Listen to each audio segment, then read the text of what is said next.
Have you ever felt like your life was falling apart and God was completely silent? Like the storm was raging and he was asleep? It had been a long day. The kind of day where you're exhausted in a way that goes deeper than your body.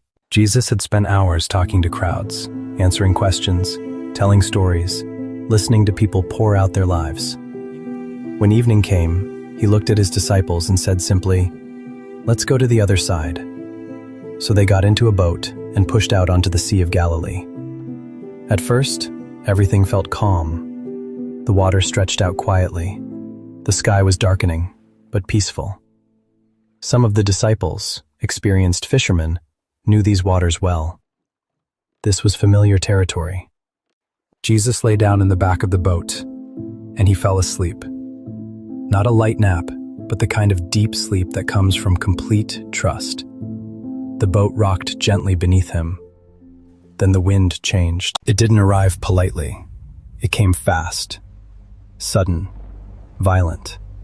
Waves slammed against the boat, spilling water inside. The calm surface of the sea turned wild. Massive waves crash over the boat's sides, soaking the disciples. They scramble frantically, grabbing ropes, bailing water, shouting to each other over the howling wind. Water sloshes around their feet. The boat pitches violently. Rain pelts down. Dramatic lighting from lightning illuminates their panicked faces. Camera shakes with the boat's movement, creating visceral intensity. The wind howled. The boat began to pitch and groan under the pressure.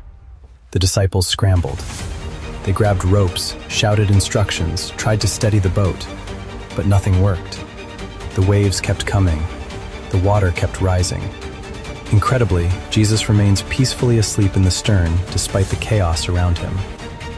Water splashes near him, but he doesn't stir. His peaceful expression contrasts sharply with the panic surrounding him. The boat lurches, but he stays still.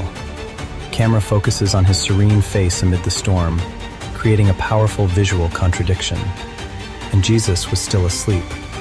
Fear set in, not the quiet kind, but the loud, panicked kind that tightens your chest. The kind that makes you feel like you're losing control. Finally, they ran to him. They shook him awake and shouted over the storm, "Teacher, don't you care if we drown?" It wasn't a polite question. It was raw, emotional, desperate. Jesus opened his eyes.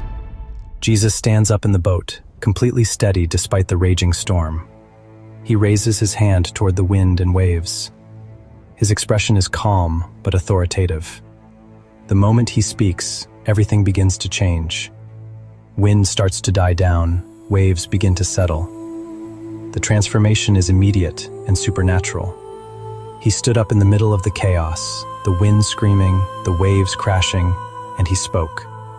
Not loudly, not dramatically. He said, "Peace, be still." And the storm stopped. Just like that, the sea becomes perfectly still, almost unnaturally calm. The water is like glass, reflecting the clearing sky. The silence is profound after the chaos. Disciples stand in the boat, dripping wet, staring in absolute amazement.